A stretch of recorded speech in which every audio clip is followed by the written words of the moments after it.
The millionaire only dated models until his new employee walked into his office and stole his heart. She never thought a single elevator ride could change everything, but it did. Maya Rodriguez pressed the button for the 45th floor, watching the numbers climb as her heart hammered against her ribs. The glass elevator of Hawthorne Enterprises shot upward through Manhattan's steel and concrete jungle, each floor bringing her closer to a life she'd never imagined possible. 3 months ago, she was changing her grandfather's medication schedule in their cramped Chicago apartment. Now she stood in a designer building that touched the clouds, wearing her only good blazer and carrying a briefcase that had cost her 2 weeks of grocery money. The elevator door slid open with a whisper, revealing a reception area that looked like something from a luxury magazine. Floor-to-ceiling windows showcased the city sprawling below, while modern art hung on pristine white walls. Everything screamed money, the kind Maya had only seen in movies. "You must be Maya," said a woman behind the marble reception desk. Her smile was warm but professional. "I'm Delilah, Mr. Hawthorne's scheduling coordinator. He's waiting for you." Maya nodded, her mouth suddenly dry. She'd researched Blake Hawthorne obsessively over the past week. Forbes called him Manhattan's Golden Boy. The Wall Street Journal dubbed him the King of Luxury Development. But every article mentioned the same thing: his legendary collection of supermodel girlfriends and his ice-cold approach to business. Delilah led her through a corridor lined with photographs of gleaming skyscrapers and architectural awards. "Quick tip," she whispered as they walked. "He doesn't like small talk. Stick to business, keep your answers short, and whatever you do, don't mention his personal life." They stopped before massive oak doors. Delilah knocked twice, then opened them without waiting for a response. "Mr. Hawthorne, your new executive assistant is here." Maya stepped inside and felt her breath catch.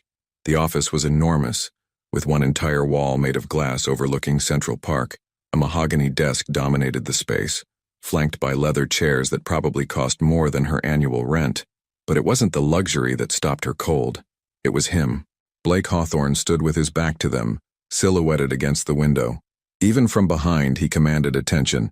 Broad shoulders filling out a charcoal suit, dark hair perfectly styled, posture radiating the kind of confidence that came from never hearing the word no. When he turned around, Maya understood why supermodels lined up for his attention. Sharp jawline, steel gray eyes, features that belonged on magazine covers.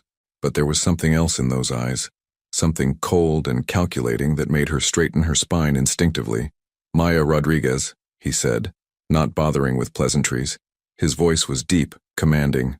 "Chicago State University, Business Administration, 3 years at Morrison & Associates, 2 years freelance consulting. Impressive references, though your employment history is fragmented." Maya lifted her chin.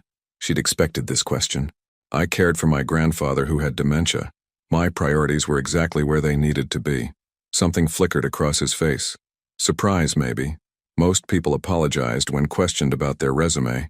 "Sit." She took the chair across from his desk, noting how he studied her with the intensity of someone evaluating a business deal. His fingers drummed against the mahogany surface, the only sign that he wasn't as controlled as he appeared. "Your job is simple," he continued. "Manage my schedule, screen my calls, handle correspondence, and coordinate with my department heads. I work long hours. I expect the same from my staff. I don't tolerate mistakes, excuses, or personal drama bleeding into professional space." "Understood." "Good." He slid a thick folder across the desk. "These are the pending contracts for our Tribeca project. I need summaries on my desk by tomorrow morning. Meeting notes are in the blue folder, expense reports in the red. Questions?" Maya glanced at the mountain of paperwork. Any normal person would feel overwhelmed. Instead, she felt energized. After months of uncertainty, she finally had something concrete to sink her teeth into. "Just one," she said, meeting his gaze steadily. "Do you prefer your coffee black, or should I learn your usual order?" For the first time since she'd walked in, Blake Hawthorne looked genuinely surprised. "You don't know? Should I?" A smile ghosted across his lips, so brief she almost missed it. "Black, 2 sugars. And Maya?" He leaned back in his chair, studying her with new interest.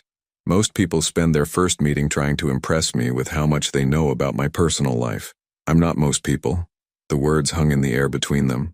Something shifted in his expression, curiosity replacing calculation. For a moment, Maya forgot about the intimidating office and the billionaire reputation. She just saw a man who looked like he'd forgotten what it felt like to be surprised. "No," he said quietly. "I don't think you are." As Maya gathered the folders and stood to leave, she caught him watching her with an intensity that made her pulse quicken. At the door, she turned back. "Mr. Hawthorne, I'll have those summaries ready by 8 a.m. Is there anything else you need?" He was silent for so long she wondered if he'd heard her. Then, almost to himself, he murmured, "I'm not sure yet." But as the oak doors closed behind her, Maya couldn't shake the feeling that everything had just changed, and neither of them was ready for what came next. Maya arrived at 7:47 a.m. with coffee that was still steaming and answers that would shake his world. The Hawthorne Enterprises lobby buzzed with early morning energy as Maya stepped off the elevator, balancing a tray of coffee and a leather portfolio that had seen better days. She'd been awake since 5, poring over contracts in her studio apartment in Queens, taking notes by lamplight while the city slept around her. The Tribeca project wasn't just another development. It was Blake's attempt to revolutionize affordable luxury housing in Manhattan, and the numbers told a story he probably didn't want to hear. Delilah looked up from her computer with surprise. "You're early. He doesn't usually get in until 8:30, I know." Maya had done her homework, but I wanted to review the Peterson and Associates contract one more time before our meeting. "Smart girl." Delilah's smile was genuine this time. "Fair warning, though, he's been here since 6. Something about the downtown zoning committee rejecting our initial proposal. He's not in the best mood." Maya nodded, straightening her blazer. She'd bought it at a consignment shop in Chicago, but it fit well enough to pass in a building where assistants wore Prada. "Thanks for the heads up." The oak doors to Blake's office stood slightly ajar. Maya knocked softly and heard his distracted, "Come in," from inside. She pushed the door open to find him hunched over his desk, tie loosened, sleeves rolled up, surrounded by what looked like architectural blueprints and legal documents. His usually perfect hair was disheveled, like he'd been running his hands through it. "Your coffee," she said, setting the cup on his desk. "And the contract summaries you requested." Blake glanced up, and for a moment, Maya saw exhaustion flicker across his features before his usual composure snapped back into place. "You're early. The Peterson contract had some irregularities I wanted to double-check." She opened her portfolio and pulled out a neat stack of papers. "I've highlighted the concerning clauses in yellow and cross-referenced them with the zoning requirements you're fighting downtown." Something in his expression shifted. He set down his pen and really looked at her for the first time that morning.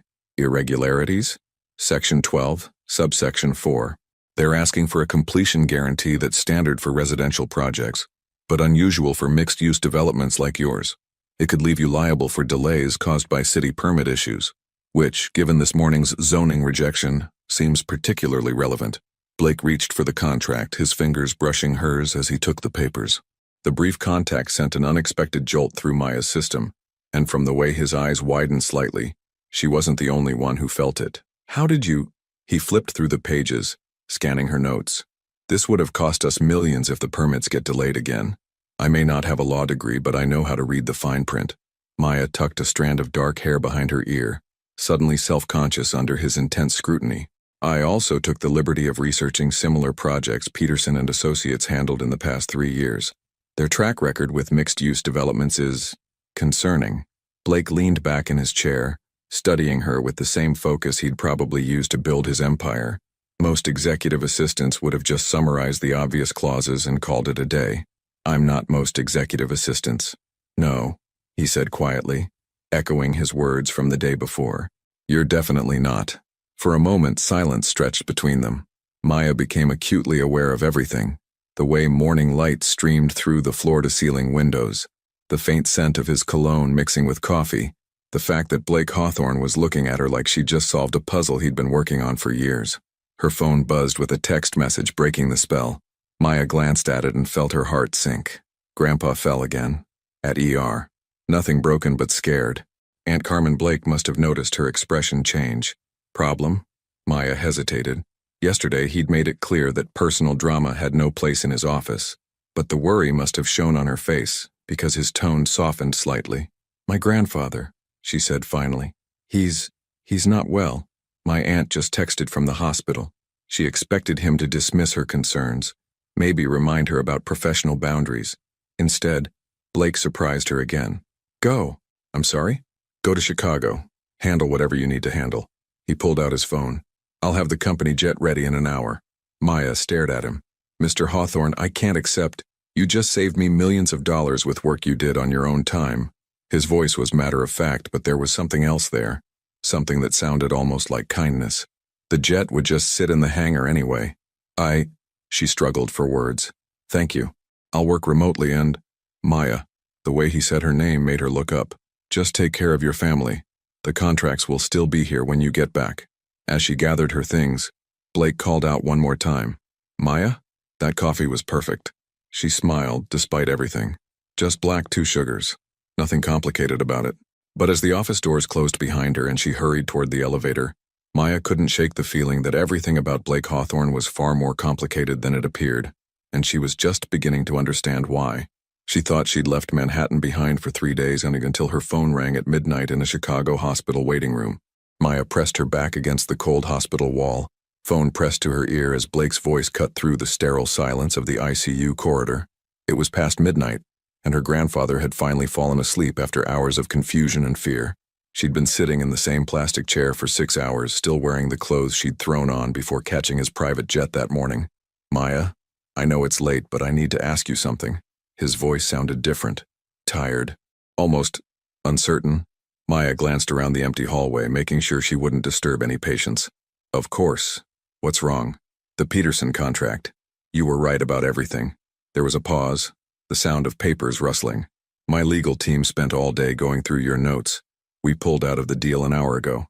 Despite her exhaustion, Maya felt a spark of satisfaction. "Good. That project would have buried you the moment the city started playing hardball with permits. That's not why I'm calling." Another pause. "Maya, how did you know to look for those specific clauses? Most corporate lawyers wouldn't have caught what you caught." Maya shifted in her chair, suddenly aware that this conversation felt different from their usual professional exchanges. There was something vulnerable in Blake's voice, like he was trying to solve a puzzle, and she held the missing piece. "My grandfather," she said quietly, glancing toward his room. "Before the dementia got bad, he was a construction foreman in Chicago, worked on dozens of mixed-use projects downtown. He used to tell me stories about developers who got burned by bad contracts, how one tiny clause could destroy a man's life's work." She smiled sadly. "I guess I learned to read between the lines from the master." Silence stretched between them. Maya could hear the faint sounds of New York traffic through Blake's phone, while around her the hospital hummed with its own quiet rhythm. "How is he?" Blake asked finally. "Scared? Confused. He keeps asking for my grandmother, but she's been gone for 10 years. Maya's voice caught slightly. "Some days he remembers me. Today he thought I was a nurse. I'm sorry." The simple words, spoken with genuine feeling, nearly undid her. Maya had expected professional courtesy, maybe impatience about when she'd return to work. She hadn't expected compassion from the man who supposedly dated supermodels and fired employees without blinking. "Blake," she started, then stopped. Using his first name felt intimate somehow, like crossing a line they'd been dancing around since yesterday. "What is it? Why did you really call? It's midnight, and you could have told me about Peterson tomorrow." Another long pause. Maya could practically hear him thinking, weighing his words. "I was working late going through your research on the Tribeca project. You've been here 2 days, Maya. 2 days. And you understand my business better than advisors I've paid 6 figures to retain." His voice dropped lower. "I wanted to know how, and I wanted to make sure you were okay." Something warm unfurled in Maya's chest.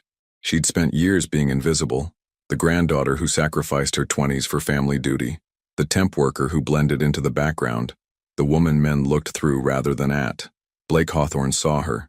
"I'm okay," she said softly. "Just tired. When are you coming back?" "Tomorrow afternoon. If the doctors say Grandpa's stable, Aunt Carmen can take over from there." Maya. Her name sounded different when he said it like that. Rougher somehow. "Take the time you need. I meant what I said about family coming first. Since when does Blake Hawthorne put family before business?" The question slipped out before she could stop it. Maya immediately regretted the boldness, but Blake surprised her with a low chuckle. "Since my new assistant started teaching me things I apparently never learned." He paused. "Get some sleep, Maya. We'll talk when you get back." "Blake, wait." She stood up, suddenly needing to say something before he hung up. "Thank you. For the jet, for understanding, for—" She struggled to find the right words. "For calling just to check on me." I can't remember the last time someone did that. Maya? His voice was quiet, almost gentle. Yeah? I can't remember the last time I wanted to. The line went dead, leaving Maya staring at her phone in the fluorescent-lit hallway. Through the window, Chicago's skyline glittered in the distance, but all she could think about was a certain billionaire 3 states away who was turning out to be nothing like the man she'd read about in magazines. Down the hall, a nurse walked quietly past, checking on sleeping patients. Maya returned to her plastic chair and closed her eyes, but sleep wouldn't come. Instead, she found herself wondering what Blake was doing right now, alone in his Manhattan penthouse, and why the thought of seeing him again tomorrow made her heart race in ways that had nothing to do with work. But some questions were dangerous to answer, especially when the man asking them could change everything with a single phone call. She never expected to find him waiting in the lobby when she returned, but there he was, looking completely out of place, and absolutely perfect. Maya pushed through the revolving doors of Hawthorne Enterprises at 3:15 on Thursday afternoon, her small carry-on bag dragging behind her, and exhaustion weighing heavy on her shoulders. The trip to Chicago had drained more than just her energy. Watching her grandfather struggle to remember her name had reminded Maya exactly how fragile everything she cared about really was. She planned to slip quietly up to the 45th floor, check her emails, and ease back into the controlled chaos of Blake's world. What she didn't expect was to find Blake himself standing near the reception desk, talking quietly with Delilah while checking his watch every few seconds. When he spotted her, something shifted in his expression. Relief, maybe, or something deeper that Maya couldn't quite name. "You're back," he said, crossing the lobby in long strides. Up close, she could see the tension around his eyes, the way his usually perfect tie sat slightly askew. "I said I'd be back today."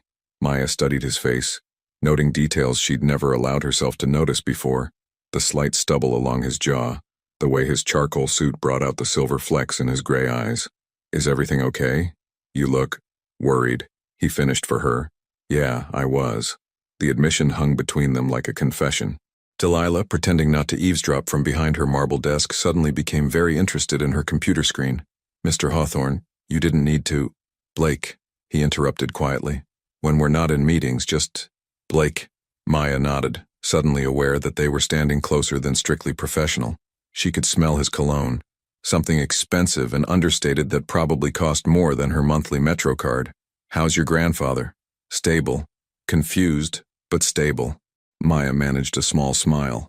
"He had a moment of clarity yesterday morning. Asked me if I was still chasing after that boy from high school." She laughed softly. "I told him I'd moved on to chasing after bigger challenges." Blake's mouth quirked upward. Bigger challenges? Billionaire bosses with commitment issues and too much pride for their own good. The words slipped out before Maya could stop them. For a moment, Blake just stared at her, and Maya was certain she'd crossed a line that would cost her this job she desperately needed. Then he laughed. Actually laughed. Deep and genuine, the sound echoing through the lobby in a way that made several employees turn to stare. When was the last time anyone had heard Blake Hawthorne laugh? "Fair assessment," he said, still grinning. "Though I prefer selective about personal investments." Same thing. Not even close. They stood there for another beat, something electric crackling in the space between them. Maya became acutely aware that half the lobby was watching their interaction with fascination. In a building where Blake was known for his ice-cold professionalism, this easy banter was probably headline news. "I should get upstairs," Maya said finally. "I'm sure my desk is buried under contracts and phone messages." Actually, Blake glanced around the lobby, seeming to notice their audience for the first time. "Walk with me?" Without waiting for an answer, he headed toward the elevator bank. Maya followed, her heart doing something complicated as the elevator doors closed and left them alone in the mirrored space. "The Peterson deal fell through completely," Blake said as they rose toward the 45th floor. "My legal team is still trying to figure out how you caught what they missed."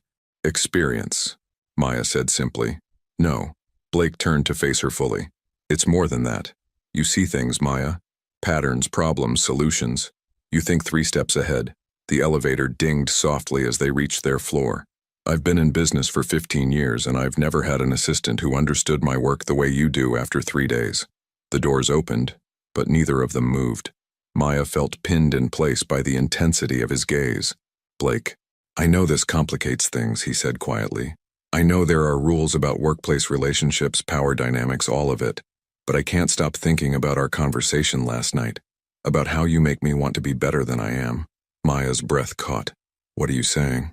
I'm saying that for the first time in my life, I care more about keeping someone around than I do about keeping control.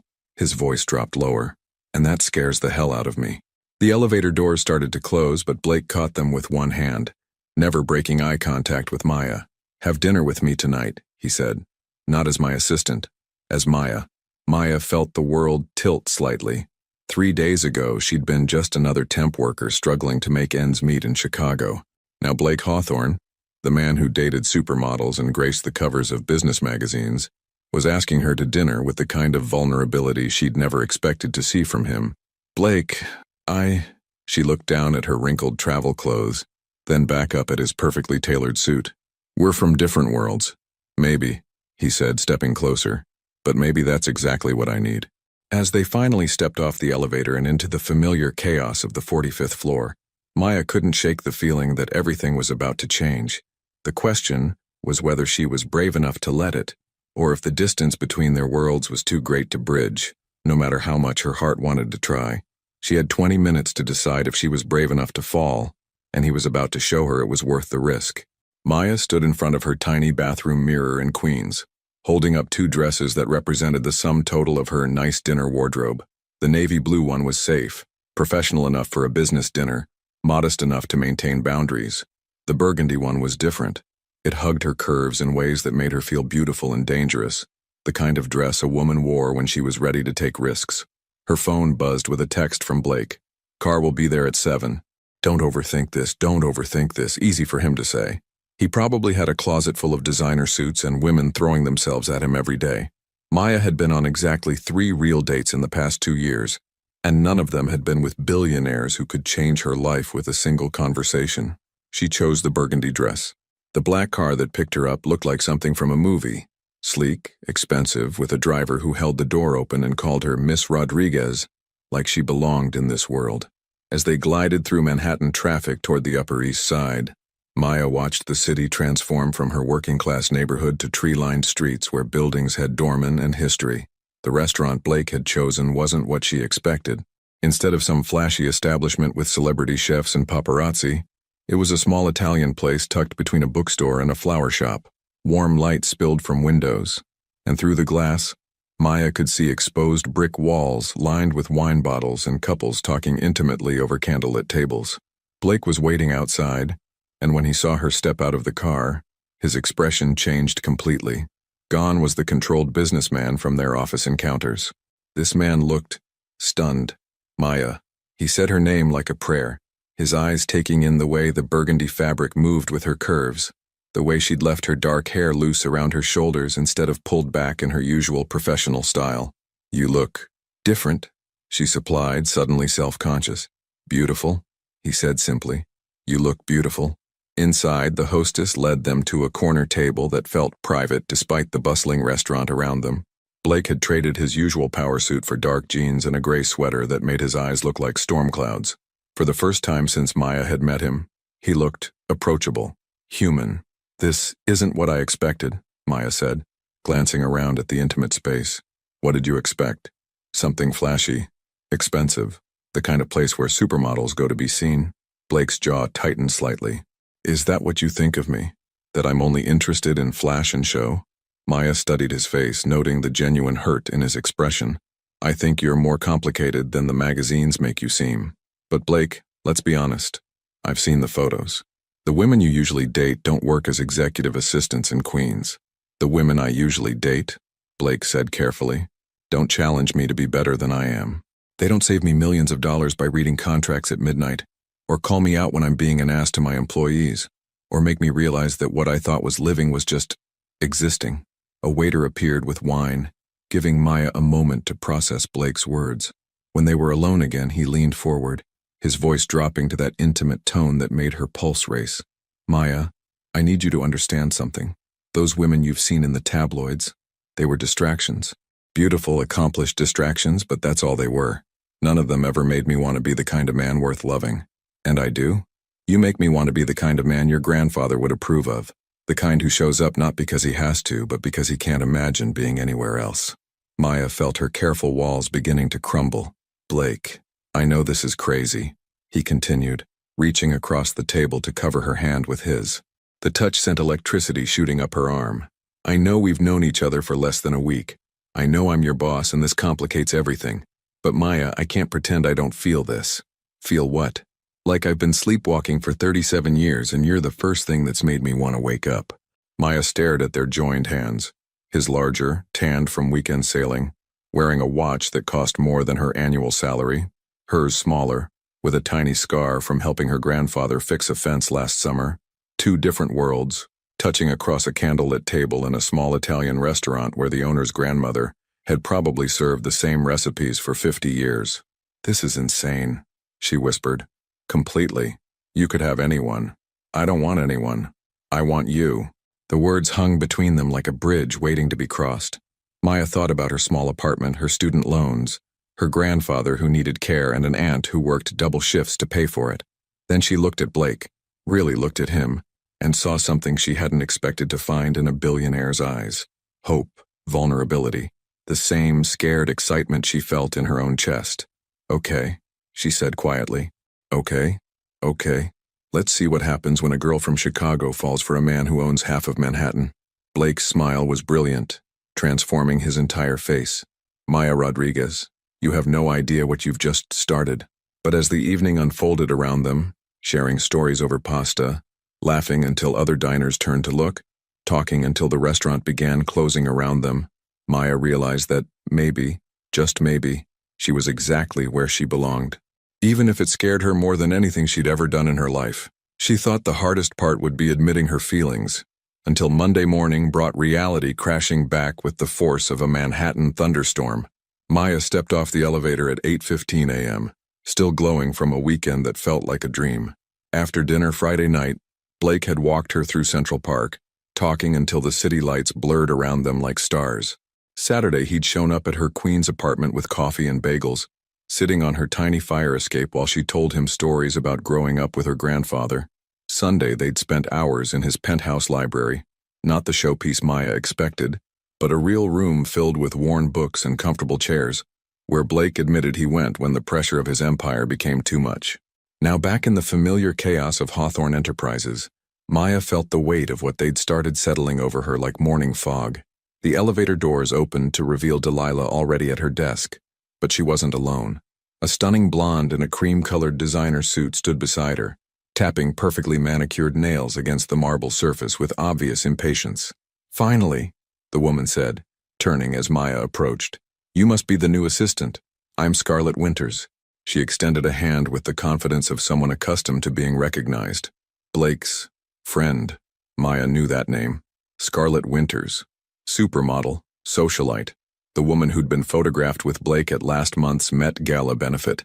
The woman whose Instagram account Maya definitely hadn't stalked after their first dinner. Maya Rodriguez, she replied, shaking Scarlett's hand and noting the way the woman's eyes assessed everything from Maya's department store blazer to her sensible shoes. Mr. Hawthorne is expecting you? Scarlett's laugh was like wind chimes, beautiful and slightly sharp. Blake doesn't expect me, darling. I simply arrive. We have that kind of relationship. Before Maya could respond, Blake's office doors opened and he stepped out, stopping short when he saw Scarlett. Something flickered across his face. Surprise, then something that looked almost like annoyance. Scarlett, what are you doing here? Surprised to see me? Scarlett moved toward him with practiced grace, her hand trailing along his arm in a gesture that spoke of intimate familiarity. I was in the neighborhood after my Vogue shoot. Thought we could grab lunch, talk about the Hampton Charity Gala next weekend. You know the one where I'm supposed to be your date?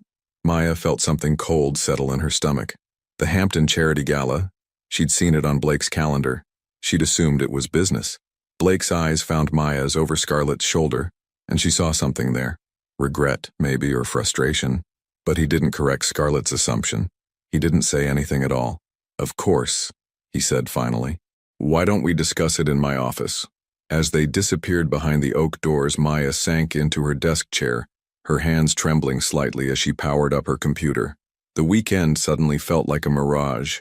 Too beautiful, too perfect to be real. This was reality. Blake Hawthorne moved in a world of charity galas and supermodel dates, while Maya Rodriguez filed his contracts and answered his phones. An hour later, Scarlett emerged from Blake's office looking satisfied in the way of someone who'd gotten exactly what she wanted. She paused at Maya's desk, her smile sharp as a blade. "You know," she said conversationally, "Blake goes through assistants quickly, usually when they start thinking they're more important than they actually are." Her voice was sugar-sweet, but her eyes were cold.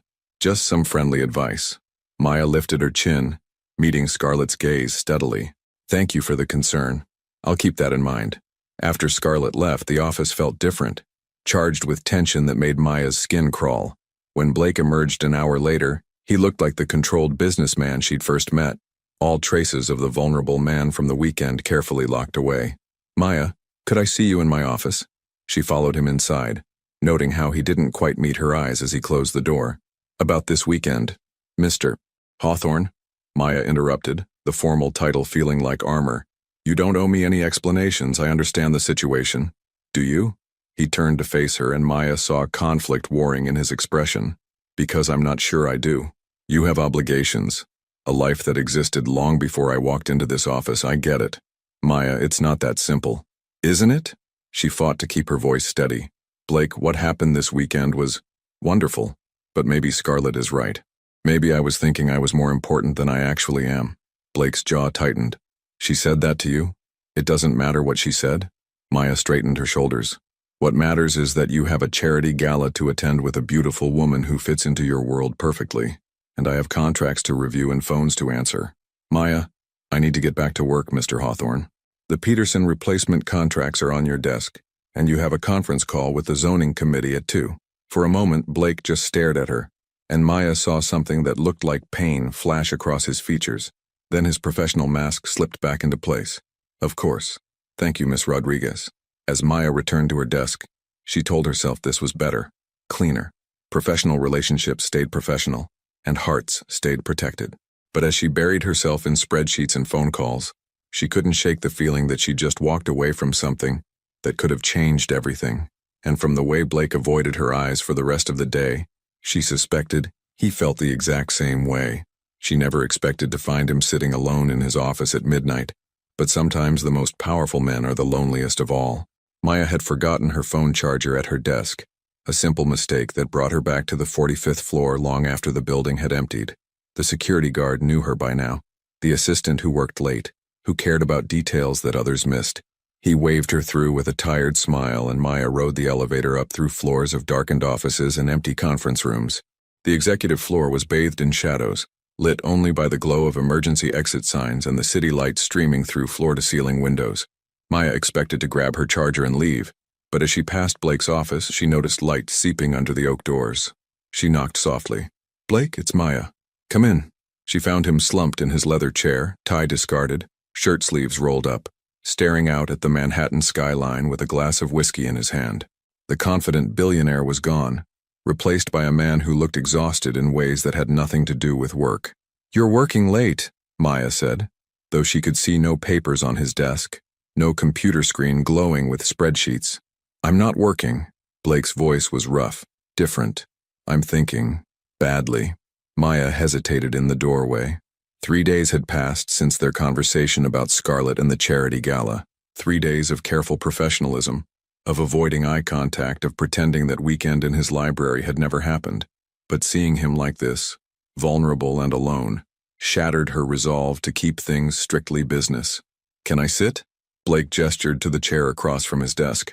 Maya settled into it, noting the way the city lights played across his features, highlighting the tension around his eyes. "How was the gala?" she asked quietly. Blake's laugh was bitter. "Perfect. Absolutely perfect. Scarlett looked stunning. I made all the right speeches, wrote all the appropriate checks. Everyone said we made a beautiful couple." He took a sip of whiskey. "It was everything it was supposed to be. But I spent the entire night thinking about a woman in a burgundy dress who makes me laugh until I forget why I built all these walls in the first place." Maya's heart stopped. "Blake, do you know what Scarlett said to me tonight, Maya? She said we should make it official. Get engaged. She's got the whole thing planned out. Spring wedding in the Hamptons, reception at her family's estate, guest list full of celebrities and politicians." Blake set down his glass and finally looked at her. "She said it would be perfect for both our careers."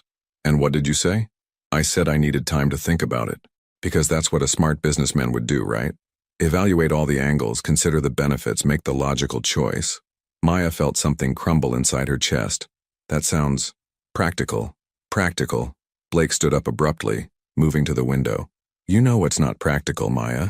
The fact that I can't get through a board meeting without wondering what you'd think of the proposed budget.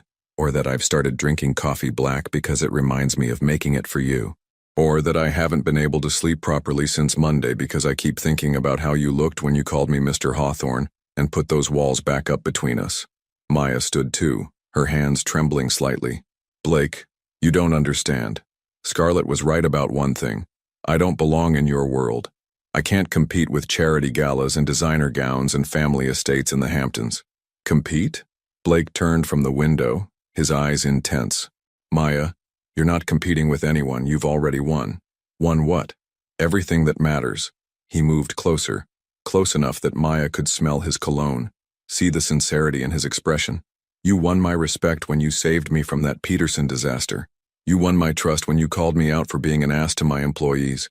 And you won my heart when you sat on your fire escape eating bagels and told me about your grandfather's stories. Tears pricked at Maya's eyes. But she's perfect for you. She understands your world. Knows how to be the kind of woman a man like you needs. A man like me needs someone who sees him as just a man, not a bank account or a trophy or a business opportunity. Blake reached out, his fingers gently touching her chin. Maya, I've been living in a glass tower for so long I forgot what it felt like to be real. You make me real. This is crazy, Maya whispered, but she didn't pull away from his touch. The craziest thing I've ever done, and the only thing that's ever felt completely right. Maya searched his face looking for doubt, for the careful calculation she'd seen him use in business deals, but all she saw was raw honesty and a vulnerability that took her breath away. What about Scarlett? The engagement? There's not going to be an engagement.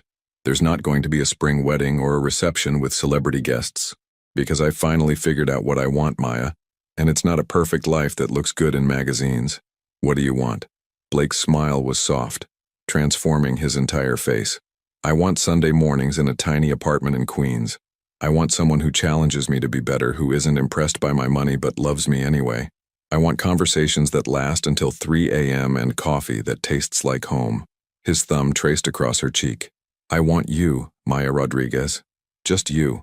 As the city glittered around them through the floor-to-ceiling windows, Maya realized that sometimes the most important decisions weren't made in boardrooms or at charity galas. Sometimes they were made in empty offices at midnight, when two hearts finally found the courage to admit what they'd known all along.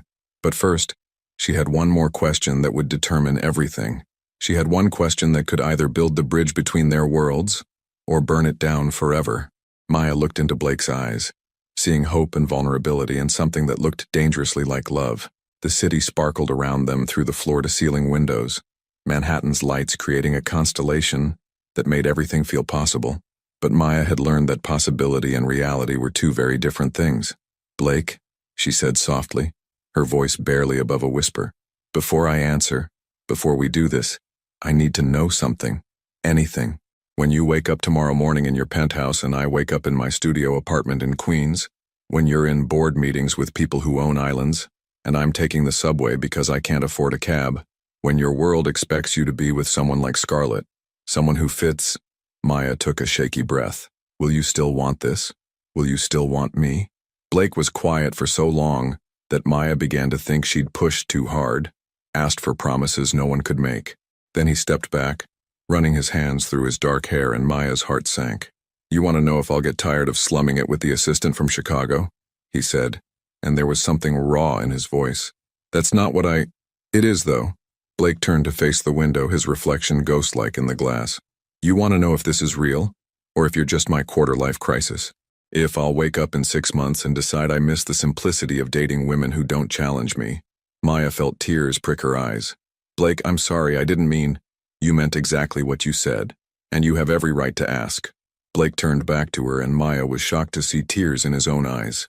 Maya, do you know why I really started dating models and socialites? She shook her head. Because they were safe, beautiful, accomplished, but safe. They wanted what I could give them. Money, status, connections, but they never wanted me. Not really. Not the man who still calls his mother in Texas every Sunday, or who reads poetry when he can't sleep. or who's terrified that everything he's built is just an elaborate way to avoid dealing with the fact that his father died thinking Blake wasn't good enough. Maya's breath caught. Blake, you want to know if I'll still want you tomorrow? Maya, I've been running from wanting anyone for 15 years, but with you. He moved closer, his hands coming up to frame her face. With you, I want to stop running. I want to build something real with someone who sees me, all of me, and chooses to stay anyway. Your world. My world is whatever I make it, and I want to make it big enough for both of us. Blake's thumbs traced across her cheekbones. Maya, I'm not asking you to become someone different. I'm asking you to help me become the man I want to be, the man who deserves you. Maya searched his face, looking for doubt, for the careful distance she'd seen him maintain with everyone else. But all she saw was openness, vulnerability, and a love so fierce it took her breath away. What about the business dinners, the charity events, all those people who expect Blake Hawthorne to show up with someone like Scarlett? Blake's smile was soft, transforming his entire face. Let them expect. Maya, I've spent my entire adult life living up to other people's expectations. For the first time, I want to live up to yours. My expectations? Be a good man. Be honest. Show up when it matters. Love with everything I have. His voice dropped to a whisper. Think you can help me with that? Maya felt the last of her walls crumble. This man, this brilliant, complicated, wounded man, wasn't asking her to change for his world. He was asking her to help him change his world for them. What if we fail? She whispered. Then we fail together. But Maya, Blake leaned his forehead against hers. What if we don't? What if we build something beautiful and real and lasting? What if love really is enough? Standing there in his empty office, surrounded by the symbols of his success but holding on to the one thing that actually mattered, Maya realized that some questions didn't need answers. They needed faith. Okay, she breathed. Okay. Let's find out what happens when a girl from Chicago and a billionaire from Manhattan decide to rewrite the rules. Maya rose on her tiptoes, her lips inches from his. But Blake? Yeah, I'm keeping my apartment in Queens. At least for now. Blake's laugh was pure joy, the sound echoing through the empty office like a promise. Wouldn't have it any other way. As he kissed her finally, soft and sweet and full of possibility, Maya felt something shift in the universe around them. Maybe love couldn't solve everything, but as Blake held her against his chest and whispered her name like a prayer, she began to believe it could solve the things that mattered most. Outside, Manhattan glittered on, indifferent to the two hearts that had just decided to risk everything for the chance at forever. But inside that glass tower, surrounded by the evidence of Blake's empire, Maya and Blake held each other and made the kind of promises that had nothing to do with money or status or fitting in, and everything to do with choosing love, even when love chose to be complicated. She thought the hardest part was falling in love, until the whole world decided it had opinions about her heart. Maya stared at her phone screen in disbelief, her coffee growing cold on her tiny kitchen table as she scrolled through headlines that made her stomach churn. 3 weeks had passed since that night in Blake's office. 3 weeks of stolen moments and careful discretion. They'd been so cautious. Separate cars to restaurants, different elevators at work, weekend visits to her Queens apartment when the paparazzi were focused on more glamorous targets. But someone had been watching. Billionaire's shocking downgrade. Blake Hawthorne dumped supermodel for secretary. From runway to cubicle. Inside Blake Hawthorne's surprising romance. Gold digger or true love. The truth about Blake's mystery woman. The photos were everywhere. Blake leaving her building on Sunday morning, both of them laughing over coffee at their usual cafe in Queens, her getting out of his car outside Hawthorne Enterprises. In every shot, Maya looked normal. Pretty enough, but undeniably ordinary next to the women Blake had been photographed with before. Her phone buzzed with Blake's number. Maya, don't read any of it. Too late. She set down her phone, her hands shaking slightly. Blake, they're calling me a gold digger. They're saying I'm using you for your money, that you're having some kind of midlife crisis. I don't care what they're saying. Well, I do. The words came out sharper than she intended. These people don't know me, Blake. They don't know that I've never asked you for a single thing, that I tried to pay for my own dinner on our first date, that I insisted on keeping my apartment because I don't want to depend on anyone. Her voice broke slightly. They've already decided who I am. Silence stretched between them. Maya could hear the sounds of Manhattan traffic through Blake's phone, the busy hum of a world that suddenly felt hostile and invasive. Where are you? Blake asked quietly. Home. I called in sick. I can't face the office today, Blake. I can't face Delilah's sympathetic looks or the other employees whispering about whether I'm sleeping my way to a promotion. Maya, listen to me. This will pass. In a week there will be some other scandal. Will it? Maya stood up, pacing her small living room. Blake, your ex-girlfriend is Scarlett Winters. Before her, it was that actress from the vampire movies. Before that, the heiress who owns half of Rhode Island. And now it's Maya Rodriguez, the assistant from Queens whose biggest accomplishment is a business degree from a state school. Maya, I need some air. I need to think. Don't go anywhere alone. The photographers, will follow me to the grocery store now. Got it. Maya closed her eyes, feeling the weight of a life she'd never asked for pressing down on her shoulders. Blake, I love you, but I don't know if love is enough to survive this. She hung up before he could respond. An hour later, Maya sat on a bench in the small park near her apartment, watching children play while their mothers chatted nearby. Normal people living normal lives, unburdened by tabloid headlines and public scrutiny. Her phone had been buzzing constantly, calls from numbers she didn't recognize, probably reporters looking for quotes about her whirlwind romance with Manhattan's most eligible bachelor. Thought I might find you here. Maya looked up to see Blake approaching, looking out of place in his expensive suit among the playground equipment and scattered toys. He sat down beside her, close enough that their shoulders touched. How did you know where to find me? You told me once that your grandfather used to bring you to parks like this when you were little. Said they made you feel grounded. Blake's voice was gentle. I figured you needed grounding today. They sat in comfortable silence for a moment, watching a little girl with pigtails navigate the monkey bars with fierce determination. Blake, Maya said finally, what if this doesn't work? What if the pressure, the constant scrutiny, the fact that everyone thinks I'm not good enough for you, what if it destroys what we have? Blake turned to face her fully. Maya, do you remember what I told you about my father? She nodded. He died thinking I wasn't good enough.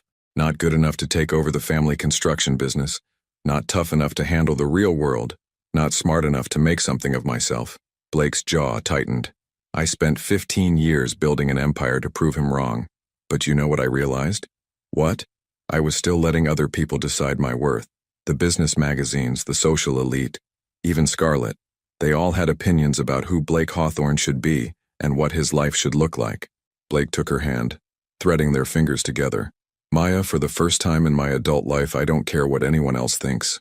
I know who I am when I'm with you, and I know what we have is real. Tears blurred Maya's vision. But the headlines, the photos, the way they're talking about me, will stop mattering the moment you stop letting them define you. Blake lifted their joined hands, pressing a soft kiss to her knuckles. Maya, they can call you whatever they want. They can question your motives or your background or whether you're pretty enough to be photographed next to me, but they can't change the fact that you're the woman who saved my company millions of dollars, who challenges me to be better, who loves me not because of what I can give you but because of who I am when I'm with you. Maya leaned against his shoulder, feeling some of the tension leave her body. This is going to be hard. Probably. But Maya, everything worth having is hard. Building my company was hard. Admitting I loved you was hard. Fighting for us is going to be hard too. Blake's arm tightened around her. But I'd rather fight for something real with you than have something easy with anyone else. As they sat together in the small Queens Park, surrounded by the sounds of everyday life, Maya realized that Blake was right. The headlines would fade, the photographers would find new targets, and the world would move on to the next scandal. But what they had, this quiet love that made them both better, would remain. Okay, she said finally. Okay? Okay, let's give them something real to write about. Blake's smile was brilliant. Maya Rodriguez, you have no idea what you've just started. But as he kissed her right there on the park bench, surrounded by children's laughter in the warm afternoon sun, Maya realized she was exactly where she belonged, no matter what the headline said. She never imagined that the Metropolitan Museum would become the place where a billionaire would choose love over everything else. But some moments are worth rewriting all the rules. 6 months after their first kiss in Blake's office, Maya stood before her bathroom mirror in her Queens apartment, smoothing down the emerald silk dress that Blake had insisted on buying for tonight's charity gala. The same gala where he'd originally planned to appear with Scarlett, where Manhattan's elite would gather to see and be seen, where their relationship would face its biggest test yet. You don't have to do this, Blake had said that morning, his arms wrapped around her as they watched the sunrise from her tiny fire escape. We could skip it entirely. Disappear to that little bed and breakfast upstate you love. But Maya had spent 6 months learning that love wasn't about hiding. It was about standing together, especially when the world was watching. Her phone buzzed with a text from Blake. "Cars downstairs. Ready to show Manhattan what real love looks like?" Maya smiled, grabbing her purse. A vintage clutch her grandmother had carried, not a designer bag that cost more than most people's rent. Tonight she was going as herself. The Metropolitan Museum had been transformed into a glittering wonderland for the Children's Hospital benefit. Red carpet stretched up the iconic steps, lined with photographers whose camera flashes created a constellation of light against the evening sky. Maya felt her heart hammer as their car approached, knowing that in moments, their relationship would be displayed for the world to judge. Blake squeezed her hand. "Whatever happens in there, remember, I chose you. Not because you're convenient or safe or what people expect. Because you're you." The car door opened and Blake stepped out first, straightening his tuxedo before turning to help Maya.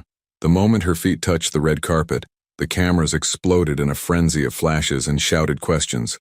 "Blake, is this serious?" "Maya, how does it feel dating Manhattan's most eligible bachelor? Are you planning to get married?" Blake's arm tightened around Maya's waist, but he didn't hurry her along. Instead, he stopped, turning to face the crowd of reporters with the confidence of a man who had nothing to hide. "Ladies and gentlemen," he said, his voice carrying easily over the chaos, "I'd like you to meet Maya Rodriguez. Not my assistant, not my temporary distraction, but the woman I love. The woman who taught me that success isn't measured by the size of your bank account or the number of magazine covers you grace. It's measured by how much you're willing to risk for what really matters." A reporter thrust a microphone forward. "Blake, what do you say to critics who claim this relationship is just a publicity stunt?" Blake's smile was brilliant. "I say they've obviously never been in love, because if they had, they'd know that when you find someone who makes you want to be the best version of yourself, you don't care what anyone else thinks." As they moved through the museum's grand halls, Maya felt the weight of hundreds of eyes upon them. She recognized faces from magazine covers and society pages, women who looked like they'd stepped off runways, men who owned sports teams and media empires. This was Blake's world, and she was an outsider looking in, but Blake never left her side. When socialites made subtle comments about her background, he responded with stories about her intelligence and strength. When business associates questioned her qualifications, he detailed how she'd saved his company millions. When Scarlet Winters appeared, stunning in white designer silk, Blake politely introduced Maya as the love of my life, without hesitation. The evening's pinnacle came during the auction portion. Blake had bid successfully on several items, but when the auctioneer announced the final lot, a week at a luxury resort in Tuscany, something shifted in Blake's demeanor. "Ladies and gentlemen, our final item tonight, 7 days at the Villa San Michele, valued at $50,000. Do I hear an opening bid?" Hands shot up around the room as the bidding escalated quickly. Maya watched, mesmerized by the casual way these people threw around money that could pay her rent for 2 years. "75,000, called out a tech mogul from California. 100,000, countered a real estate heiress. Blake raised his paddle. 200,000. The room fell silent.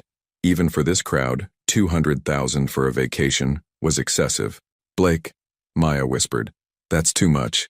But Blake was already standing, his voice carrying clearly through the hushed museum hall. "Actually, I'd like to change my bid." He turned to Maya, his eyes shining with an emotion she couldn't quite name. "I bid $200,000 and I'd like to donate the trip to the hospital staff, because the real prize I'm hoping to win tonight isn't a vacation." Maya's breath caught as Blake dropped to one knee right there in the middle of Manhattan's most elite charity gala. The room erupted in gasps and whispers, but Blake's attention was entirely focused on Maya. "Maya Rodriguez," he said, pulling a small velvet box from his jacket pocket. 6 months ago, you walked into my office and changed everything. You taught me that love isn't about finding someone who fits into your world. It's about finding someone worth rebuilding your world around. Tears blurred Maya's vision as Blake opened the box to reveal a ring that wasn't ostentatious or flashy, but perfect, a simple solitaire that caught the light like a promise. "You've never asked me for anything, but I'm asking you for everything. Will you marry me? Will you let me spend the rest of my life proving that some things are more valuable than money, more lasting than fame, more real than anything I ever thought I wanted?" The museum had gone completely silent. Maya was aware of hundreds of people watching, of cameras recording this moment for tomorrow's headlines, of the fact that her answer would be dissected and analyzed by strangers. But all she could see was Blake, the man who'd learned to love not in spite of their differences but because of them, the man who'd chosen her not once but over and over again, in small moments and grand gestures alike. "Yes," she whispered, then louder, "Yes!" As Blake slipped the ring onto her finger and kissed her while the museum erupted in applause, Maya realized that fairy tales weren't about perfect people living perfect lives. They were about real people choosing to love bravely, publicly, completely. And as Blake spun her around in the middle of the Metropolitan Museum, surrounded by Manhattan's elite who were finally witnessing something genuine, Maya knew that their greatest adventure was just beginning. Because when you choose love over fear, when you choose authenticity over expectation, when you choose each other over everything else, that's when the real magic begins. Forever starts now. 2 years later, Maya still took the subway to work, but now it was by choice, not necessity. The morning sun streamed through the floor-to-ceiling windows of the penthouse as she sat at the kitchen island, laptop open, reviewing contracts for the newest Hawthorne Enterprises project, affordable housing development in Queens, her old neighborhood. Blake had surprised everyone by shifting his company's focus towards sustainable, accessible housing, a decision the business world initially questioned, but now praised as visionary. "You know," Blake said, appearing behind her with 2 cups of coffee, still black, still 2 sugars. "Most wives of billionaires don't commute to work on public transportation." Maya smiled without looking up from her screen. "Most wives of billionaires don't serve as senior vice president of community development either." Blake set her coffee down and kissed the top of her head, his wedding ring catching the morning light. Their wedding had been small, a ceremony in the Queen's Park where they'd sat on that bench 2 years ago, surrounded by family and a handful of close friends. The media had expected a lavish affair at some exclusive venue, but Maya and Blake had learned that the most precious things in life were often the simplest. "Speaking of which," Blake said, settling onto the stool beside her, "the Rodriguez Community Center breaks ground next month." Maya looked up from her laptop, her heart swelling with pride and disbelief. The community center, named after her grandfather, a place where local kids could get tutoring, job training, and mentorship, had been Blake's wedding gift to her. Not diamonds or designer clothes, but a legacy that would outlast both of them. "Grandpa would have loved this," she said softly. "He would have loved seeing what his granddaughter accomplished." Blake took her hand, thumb tracing over her wedding ring, a simple band that matched his engraved with the coordinates of that Queen's Park. "Maya, do you ever miss it?" "Miss what?" "The simplicity. Before all this, when you were just Maya Rodriguez from Chicago, and I was just your impossible boss." Maya considered the question, looking around the penthouse that had become their home. It was beautiful, yes, but what made it special weren't the expensive furnishings or the Manhattan views. It was the photos from their Queen's Park wedding, the stack of Blake's poetry books next to her business journals, the coffee maker they'd bought together because Blake insisted on learning to make her coffee himself. "Blake, you were never just my impossible boss, and I was never just Maya Rodriguez from Chicago." She leaned closer to him. "We were always exactly who we are now. We just needed time to figure it out." Blake's smile was the same one that had made her heart skip beats in his office 2 years ago, but now it held something deeper: contentment, security, the quiet joy of a man who'd found his home in another person. "Besides," Maya added with a grin, "I still live in Queens." It was true. They'd kept her old apartment, transforming it into Blake's writing retreat.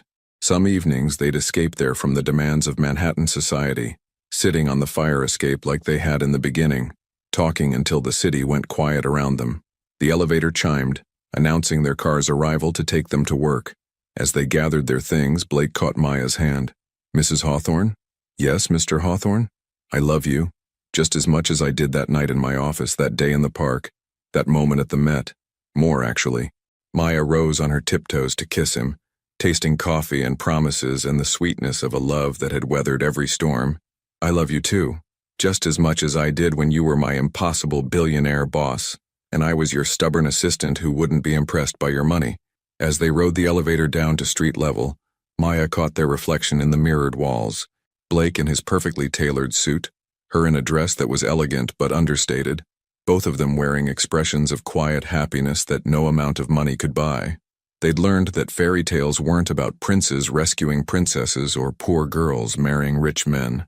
They were about two imperfect people choosing to build something beautiful together, one day at a time.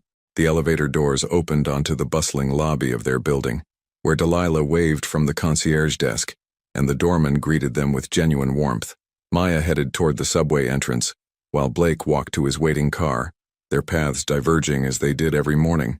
But tonight they'd come home to each other. They'd share dinner and dreams and the kind of quiet intimacy that turned houses into homes. They'd plan the community center's opening ceremony, and argue playfully about weekend plans and fall asleep in each other's arms, grateful for the ordinary magic of choosing love every single day. Maya paused at the subway entrance, looking back to see Blake watching her from beside his car. He blew her a kiss, the same gesture he'd made every morning for 2 years, and she caught it with a laugh, tucking it close to her heart. Some love stories ended with, and they lived happily ever after. But Maya and Blake's story was different. It continued with, and they chose each other again and again through happiness and challenge, through ordinary Tuesdays and extraordinary dreams. It continued with the quiet understanding that the best love wasn't the kind that conquered all obstacles in a dramatic finale. It was the kind that grew stronger with each small choice, each shared coffee, each morning when they woke up and decided that this beautiful, complicated, perfectly imperfect life they'd built together was exactly where they belonged. Forever didn't start with a wedding or a proposal or a dramatic declaration in front of hundreds of people. Forever started with two hearts deciding that love, real love, was worth choosing every single day. And for Maya Rodriguez Hawthorne and Blake Hawthorne, forever was just beginning. What would you have done in Maya's place? Would you have been brave enough to love someone from a completely different world? Your participation in the channel is very important. Please leave your opinion in the comments. Thank you for watching. If you enjoyed the story, please subscribe to our channel and leave a comment below letting us know what you thought. Your feedback and support mean a lot to us. Stay tuned for more exciting stories.